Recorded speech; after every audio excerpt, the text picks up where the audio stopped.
The Texas Tech faithful showed up looking for a full plate of roast duck. But this duck would be the bird of a different feather.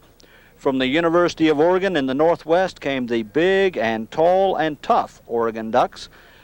They finished second in the Pac-10 last year, and they've been to 2 consecutive bowl games. With a near-capacity crowd and a Northwest regional television audience, it is primetime trucks to great big ducks in week 2 of the video season ticket.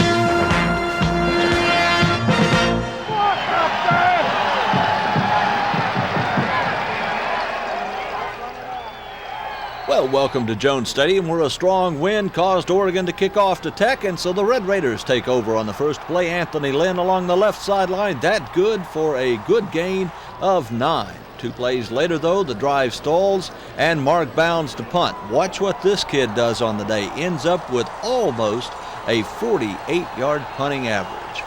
Oregon takes over 1st and 10 from the 22. Look at this. Danny O'Neill trips. He fumbles, and Kevin Jackson comes up with the football for the Red Raiders. Another replay, and look at that defense as they fly around. There's number 75, Kevin Jackson, coming up with the ball.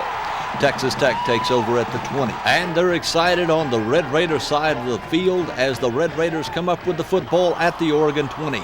Jamie Gill at quarterback. He fakes, rolls left, hits Lewis Sheffield with a nice catch, gain of 4. Let's move now to 1st and 10, 3 plays later. Anthony Lynn will take the pitch around the left side. Woo, look at that tough running. And he is down close to the goal line. On the next play, Gill, this time right to Anthony Lynn. Look at that great blocking by the offensive line. Lewis Sheffield also providing a good block. And Anthony may run out of the stadium. However, he scores. And look at this, up the tunnel. Yeah, I did good. And so after Lynn Elliott adds the extra point, Texas Tech is up 7-0. That with 11:38 left to go in the first quarter. Now, let's look at Oregon, and this is Sean Burwell. He goes straight ahead, but there's Mike Licio to stop him. 4 plays later, O'Neill, the quarterback, complete over the middle to a wide-open Jeff Thomason. That for a gain of 20 yards. By the way, O'Neill threw 4 touchdowns on the day, and that ties an Oregon school record. However, this is Burwell. He attempts to get outside, but there's Matt Wingo with a little move and a nice tackle. So on 2nd and 10, O'Neill back to pass, and wham! He's going to be stopped by Big Fred Petty for a loss of 5.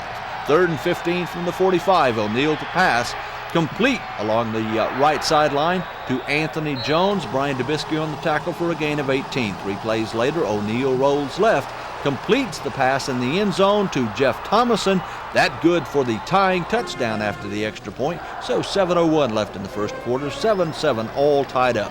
Tech takes over. Gill to pass. He's going to be pressured and completes it to Anthony Stinnett. By the way, look at that good move. Anthony up the sidelines. He had 8 catches for 98 yards on the day. 2 plays later, 2nd and 7 from the 48. Jamie wants to pass, and we talked about his mobility last week. Looky here, he gains 6 yards, and Texas Tech is set up with a 3rd and 1. They failed to convert on that one. That brought up a punting situation. And look at Mark Bounds, punts deep, and the ball against that strong southerly wind carries to the end zone. Well, here's Oregon, 2nd and 10 from the 24. O'Neill complete along the right sideline. Brian Dubisky pushes the Oregon receiver out after a gain of 20. 2 plays later, 2nd and 4 from the 50. O'Neill to pass, he's pressured, but he completes it over the middle, and there's Tony Brown with a big hard tackle. That's the way to go there, Tony. 1st and 10 from the 42. Burwell shakes and bakes. Hey, it may not be your day when you fumble like that, and Tony Brown beats, or just gets beat to the ball by Jeff Thomason. Let's move it on down now. Oregon still with the ball, 2nd and 5. O'Neal passes over the middle to Ron Harris, and he beats Brown into the end zone. And just like that, 80-yard drive, 6 plays, and Oregon goes up 14-7. Well, Tech tries to come back. Gill still at quarterback. This is 2nd and 10. Anthony Lynn on the draw play, and look at this second effort. Almost stopped there, but fights out of it and continues the drive. But again, Texas Tech finding the rough going here in the first half. There's the pass to Anthony Stinnett. We told you he had, that was Anthony Lynn. We told you he had a good day, and we'll talk about Stinnett later. Again, this is bounds. He has to punt the ball. It goes at the 43, and from there, Oregon will set up shop. That, however, is the end of the first quarter. Oregon 14 and Texas Tech 7. Oregon couldn't move it, and so Texas Tech will take over. Second quarter action. Jamie Gill still at quarterback. Nice fake there, but look at this. You want to be a quarterback? Well, you have to take those lumps. By the way, Jamie Gill was hurt, had a big knot on his leg, and he was forced to leave in the fourth quarter. However, back to second quarter action. Gill to Anthony Stinnett. That good for 10. Make it 3rd and 10 after that sack. Gill again to Stinnett. He tries for the first down, but is just short. Now look at this punt. From the 15-yard line, Mark Bounds all the way. Ball lands at the 4, 71-yard punt. Tech's defense held Oregon, so Tech takes back over. This is 2nd and 10. Gill rolls left, complete to number 80, Don Halsey. And 2nd and 3rd effort takes the ball up to the 30. Make it 1st and 10 now. Another nice fake by Jamie Gill. He gets the ball off to Anthony McDowell, and look at Big Anthony, good for 18 yards on that play. Nice block that time by Scott Fitzgerald. 2 plays later, option play along the right sideline, and Anthony Lynn dives for the first down and gets it. Make it 1st and 10 from the 44 now. Gill on the fake, wants to pass, being pressured. Look at that. Flips the ball off to McDowell, and he is going to outrun Jason Duval and the rest of the blockers, but he's going to pick up 18. Let's take another look at it. Jamie Gill in all kinds of trouble, just flips the ball off to Anthony McDowell, and Big Anthony goes for 18. Well, the drive stalls. 4th and 11 from the 27. That brings on Lynn Elliott, and boy, have we seen this a lot already this year. Texas Tech pulls within 4, make it 14-10. That with 8:12 left in the first half. Oregon back with the ball from the 20-yard line. 1st and 10. O'Neal to pass. He's going to be sacked right there by Big Steve Hoffman. Let's take another replay at that. You'll see good pressure by Ben Kirkpatrick, and there's Steve Hoffman on the sack. 2nd and 12. O'Neal to pass. It's going to be complete over the middle to Jones. Brian Dubisky and Tony Brown will push him out of bounds. 3 plays later, Burwell is going to be stacked up at the line of scrimmage by the Raider defense. 2 plays later, 3rd and 9, O'Neal will complete to Burwell out of the backfield, and he goes for 29 yards before Tracy Saul and Brian Dubisky bring him down. 2 plays later, 2nd and 8 from the 34. O'Neal will be under heavy pressure, and boy, he is sacked right there by Steve Carr and the rest of the defensive front. Take a look at that from ground level. You'll see Jackson, Carr, and Hoffman all celebrating that sack. Let's take it down to the last possession by Texas Tech in the first half. Jamie Gill to Anthony Stinnett. We told you he had a big night, almost 100 yards in pass receptions for the evening. And the final play of the first half will show you there's Anthony Stinnett again. But that's the way the half ended, 14-10. So at halftime, let's visit with Texas Tech defensive backfield coach Gary Gaines.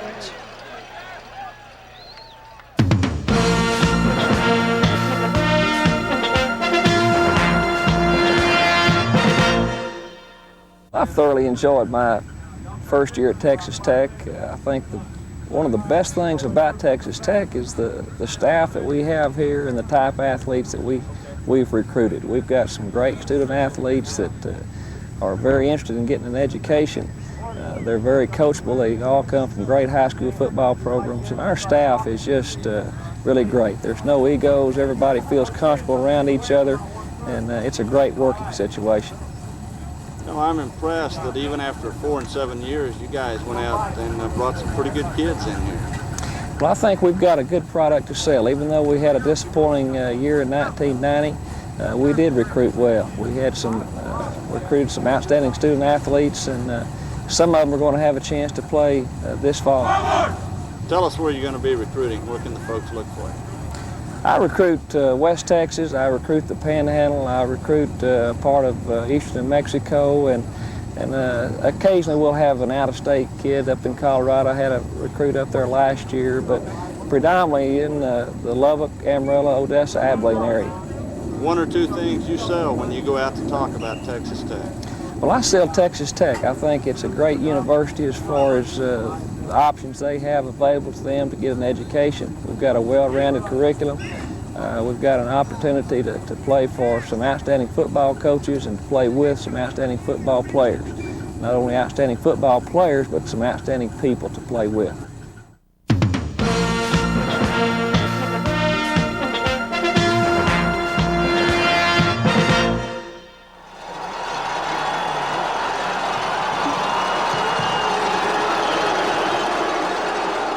There's Rodney Blackshear as he received a strong ovation to open the second half as he met as the captains went out to receive the coin toss. Well, back to action. That's Jamie Gill to who else? Anthony Stinnett. And then he hands off to Anthony Lynn. Anthony, a couple of good jukes as he picks up good yardage around the right side for the Red Raiders. 3 plays later, Jamie Gill wants to throw, and again we talked about his mobility, and boy does he take a shot right there, but again picks up good yardage for the Red Raiders. Sophomore from Grand Prairie, Donald Marshall. He breaks free outside the left sidelines and is finally ran out after a gain of 11. 3 plays later, 3rd and 7 from the 49. Jamie Gill complete over the middle to Vincent Brandon, and that is good for 24. Vincent having to step in with the injuries to Lloyd Hill and to Rodney Blackshear. Here's the replay, and you can see it's going to take performances like that to carry this Red Raider team. 3 plays later, 3rd and 4 from the 19. Jamie Gill wants to pass. He throws, and Anthony Stinnett trying for the first down and just short. That brings on Lynn Elliott, 35-yard field goal from the hold of Byron Hooper. It's good, and Texas Tech is within 14 to 13. That with 4:31 left in the 3rd quarter. Well, here comes Oregon back. This is O'Neal to pass deep over the middle to Jones, and pass interference is called, and that cost the Red Raiders 15 yards. Let's move to 3rd and 5. O'Neal to pass. He's going to be flushed out of bounds by Steve Carr after a gain of 5 yards. On the next play, 1st and 10. This is Shedrick off left tackle. Jamie Gill and Brian Dubisky finally break him down after a gain of 14. 1st and 10 from the 32. O'Neal intended for Harris. And look at Jamie. Let's make that Tracy Saul, showing them how they do it in idle loop. 2nd and 10 now from the 32. O'Neal complete on the left screen to Burwell. Big gainer finally knocked down by Donnie Brooks after a gain of 23. Move it now to 2nd and 5 from the Tech 5. O'Neal completes in the corner. Great pass. Good protection there by the Tech defenders, but still a great pass and a pretty play. 21-13. Oregon on top, 2:09 left in the 3rd quarter. That's the way it ended. Let's move to the 4th quarter now and some of that Red Raider defense on Juan Shadrick. 2 plays later, 3rd and 8. O'Neal, lots of time, looks, nobody open, and he's going to scramble. Talked about what a fine athlete he is, and he picks up the 1st down. 1st and 10 from the 44. O'Neal intended for Sean Burwell, but a nice play there by Mike Liscio. 4 plays later, 3rd and 1. Good Raider defense, but kind of the way the whole evening went, just barely good enough for the 1st down. Let's move to 2nd and 10 from the 34. O'Neal straight back, fakes, look at these moves, and finally is going to be corralled there by Fred Petty and friends. On the next play, O'Neal to pass, almost sacked there, but the ball was thrown in the direction of Thomason, but there's Brian Dubisky, a good hit and incomplete. Well, Tech takes over, 1st and 10 at the 20. Anthony Lynn finds a good opening on the left side, and he is finally going to gain 6 yards before he's brought down. 2nd and 4. Robert Hall now in at quarterback, replacing Jamie Gill, who had that big knot on his leg, and he hits Don Halsey for a good gain. 2 catches for Don on the evening. 2 plays later, 2nd and 7. Brian Hall will roll left, but watch what happens here. Wow, he is hit hard and sacked for a loss of 11. 3rd and 18 from the 27. Ryan Hall straight back. It's going to be complete to Bam Morris. And watch this. He loses control of the ball, and guess who has it? Well, of course, Oregon on this evening. Kind of the way it went for Texas Tech. There's the completion to Morris. The ball straight up in the air, and Oregon comes up with the football. Well, it didn't take them long to get the ball in the end zone. They faced a 2nd and 4 from the 16. O'Neal, his 4th touchdown pass, tying a Oregon school record on the evening in just his first game as a starter at quarterback for the Ducks. 28-13, just a bit left in the ball game. Robert Hall trying to bring the Red Raiders back. Anthony Stinnett was open, incomplete, but the passer was rough, so Tech gets new life. Anthony Lynn picks up good yardage. He goes over the midfield stripe on that play, and then on the next play, Robert Hall looks, passes over the middle, and it's complete. Anthony Stinnett recovers his own fumble for a gain of 17. And then Hall at quarterback, well, that really symbolizes the way the evening went. The Ducks recovered the ball. They went on to win the game. The final was 28-13. Texas Tech falls to the Ducks. And let's take a look at some of those telling stats. That will really show you how the evening went for the Red Raiders. Some telling numbers for Texas Tech, of course, the score, but look at the first downs, 24-18. Defensively, the Red Raiders were beat up. They gave up 181 yards rushing. They only got 139, and they gave up 292 yards passing to Oregon. Turnovers, well, that really hurt Tech. They had 3, and they only took 1 away from Oregon. But punting, boy, what a night for Mark Bounds. We expect more of this. He averaged 47.9 yards a punt. Of course, the big one being that 71-yard punt that he had in the second quarter. Next week, Texas Tech on the road against the Wyoming Cowboys.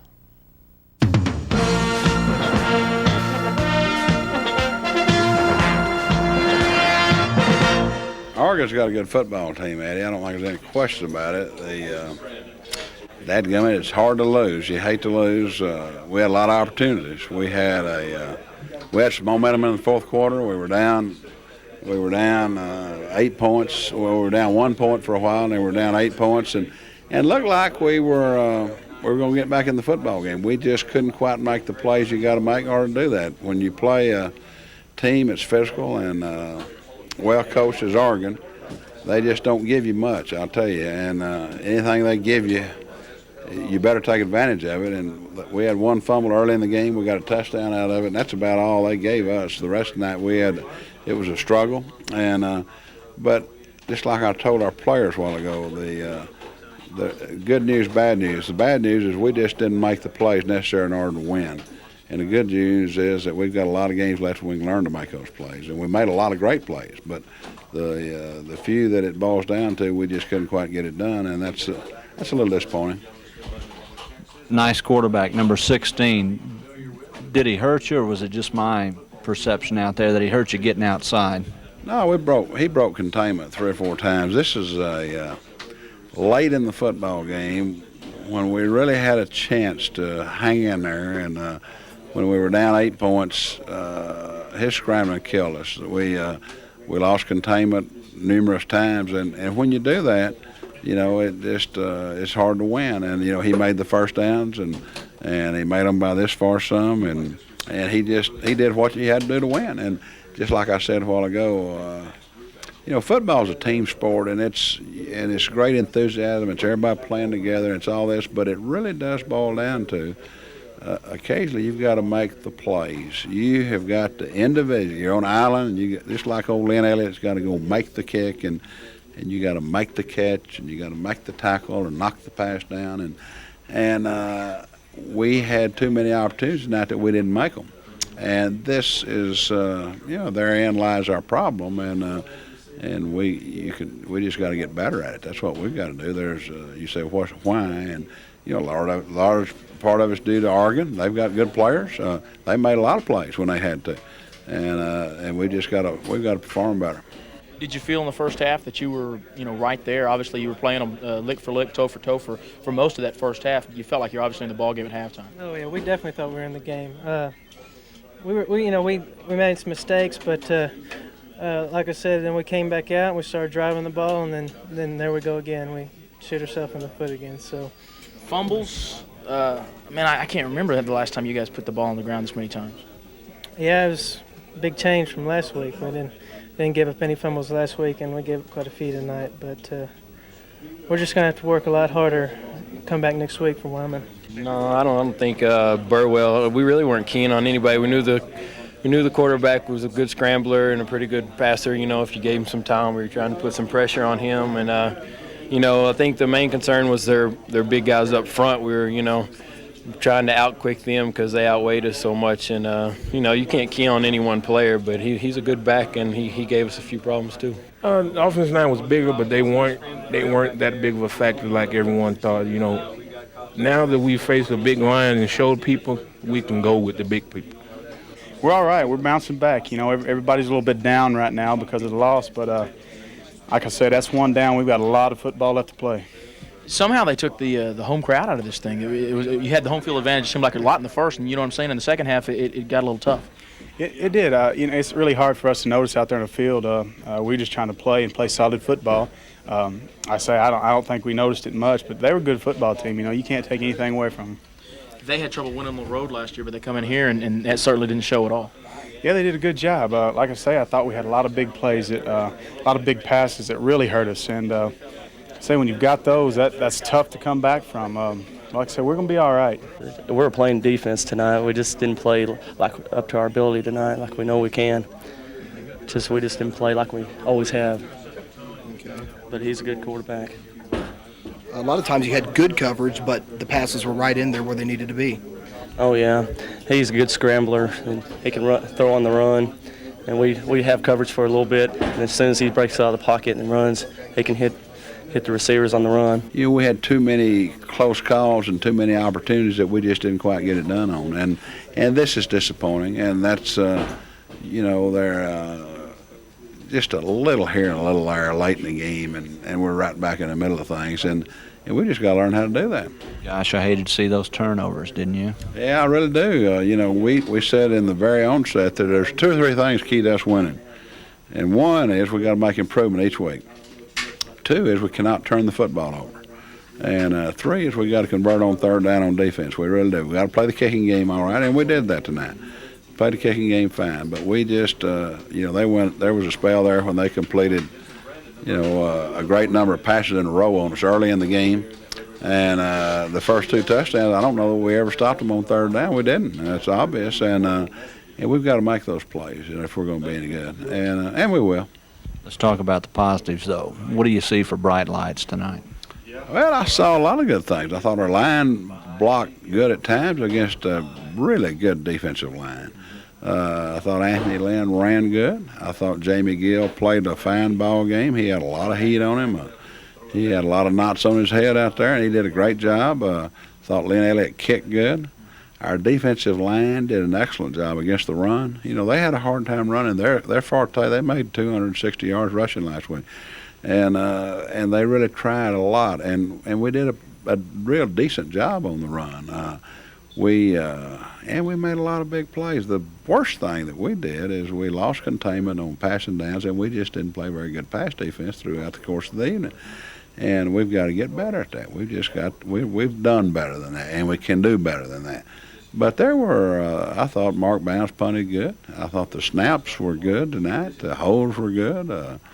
There were a lot of bright spots. And the thing about it, you hate to lose, but we're not going to start pointing fingers and changing our lineup and, revert to something else. This is an early season game, and it's one that we played against a good football team, a real good, solid football team, and played a good game. Had a chance to be right in the middle of it, late in the game, and that's all you can ask for. And then when it came time to win it, we just couldn't get it done.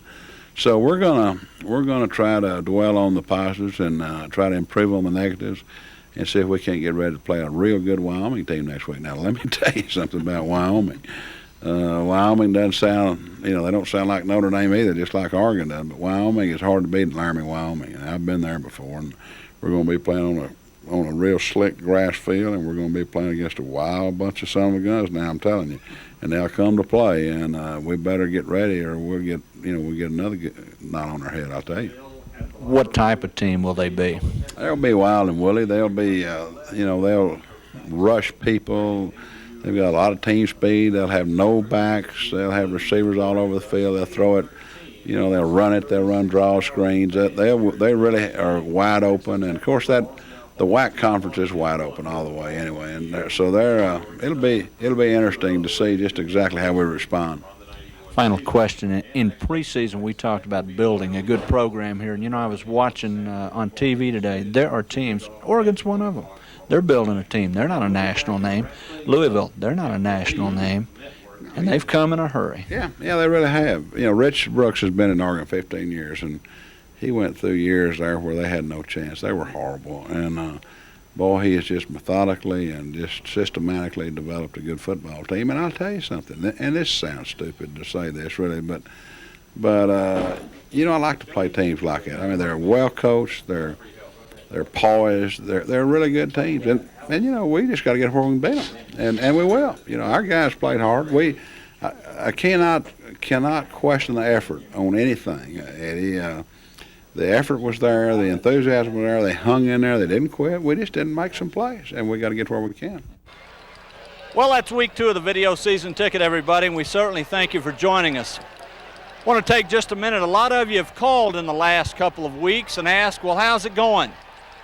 Well, what we've decided to do is tell you as Video Season Ticket subscribers, we're up to between 250 and 300 subscribers. Quite frankly, within the next 10 weeks, we need 300 new subscribers.